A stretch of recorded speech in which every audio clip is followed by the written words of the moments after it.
After a nearly 3-year wait for Stranger Things Season 4, it's no shocker that fans were itching for it to return. The proof lies in the 290 million viewing hours on Volume 1's release weekend. But with only the Season 4 finale and Season 5 left to look forward to, nobody's sure how to fill the Stranger Things-shaped void in our lives. Don't worry, because it looks like we're getting a spin-off, and we've got all the details. First up, Volume 1 sets the stage. With the new season being hailed as the best yet, with the ratings to show it, we're not sure how it will get any better. Season 4 picks up a few months after the battle against the Mind Flayer, with the gang spread across the country. Eleven lives in California with Joyce, Will, and Jonathan, where she's finally on her way to getting her powers back when Mike visits her over spring break. Joyce learns that Hopper isn't actually dead. He is alive in that Russian prison, prompting her to leave California and team up with Murray to rescue him. Back home in Hawkins, a series of gruesome murders has Dustin, Max, and Lucas teaming up with Nancy, Steve, Robin, and Eddie to figure out what's going on. Obviously, the creepy Creel mansion has its own role to play, and everything gets tied up perfectly in the season finale. We've got a new friend from the Upside Down, too. Season 4 makes use of full-blown horror elements, and Vecna is no exception. The humanoid monster's story ties into Eleven's history, the opening of the Upside Down, and the Creel family murders in the most adrenaline-packed season yet. He turns his victims' darkest thoughts against them, leading to a now iconic scene with Max. More on that later.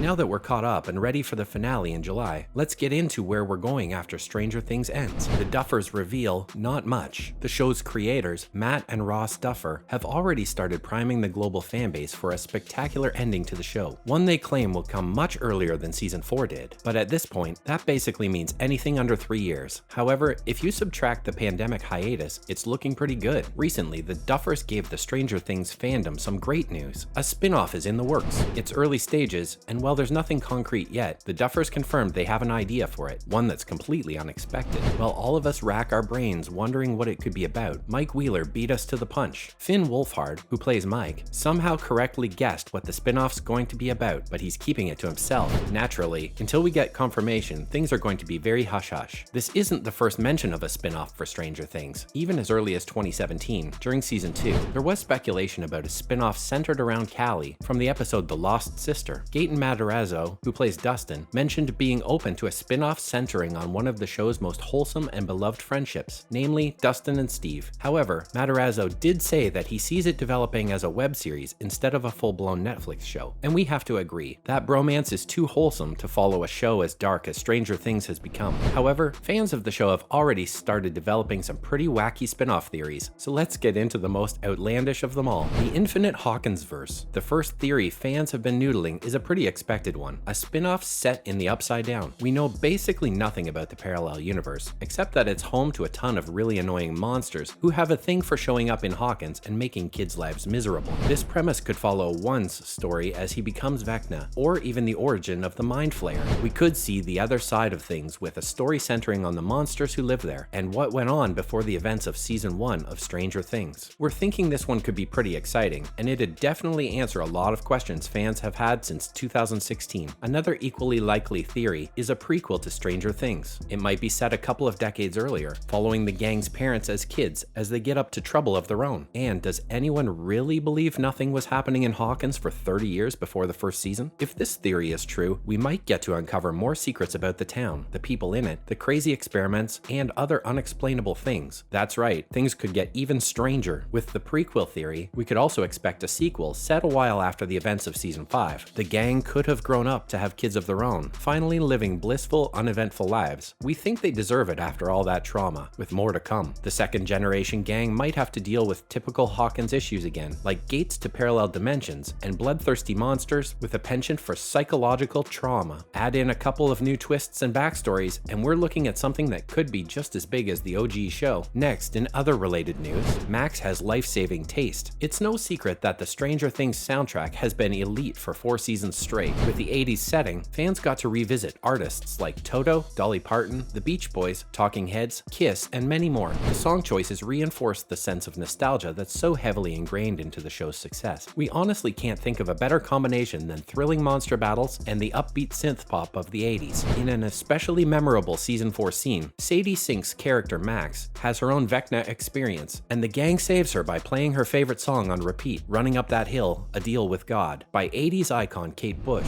While she was just a comforting memory for most people in 2022, the show has sent the song shooting up the global music charts. It's now the #1 song on iTunes and #4 on Spotify, and it's even inspired its own TikTok trend. In modern times, there's no bigger indicator of fame. Kate Bush even made a rare public statement on her website, thanking young fans for giving the song a whole new lease of life and declaring her love for the show. All we can say is that Kate and Max are the ones to thank for introducing everyone to this timeless bop. And now, for the latest on Season 5. Even though we still have Volume 2 of Season 4 to look forward to, including a whopping 2.5-hour finale, we're sure you're already dying for the details on the show's 5th and, sadly, final season. It might still be a long way off, but until then, here's everything we know. The Duffer brothers have confirmed that there will be a Season 5, and it will follow the storyline they planned out 7 years ago. Season 4 was meant to drop in January 2021, according to rumors, but the pandemic pushed production to late 2021, and the season finally dropped in mid-2022. However, it's unlikely that Season 5 will take this long, especially because the Duffers already know what the story's going to be. But with filming and editing such a high-budget show, we're guessing we'll say goodbye to Hawkins sometime in late 2023. Storylines for Season 5 are also blurry right now, but we're hopefully going to see the whole upside-down drama tied up once and for all, and other plot points might become clearer when Volume 2 drops in July 2022. Depending on who's still alive by then, we'll also have an idea of the Season 5 cast. One thing we can say is that we may be seeing Joyce Byers, played by 80s cult legend Winona Ryder. Finn Wolfhard revealed a text where Winona's joking about her role in Season 5.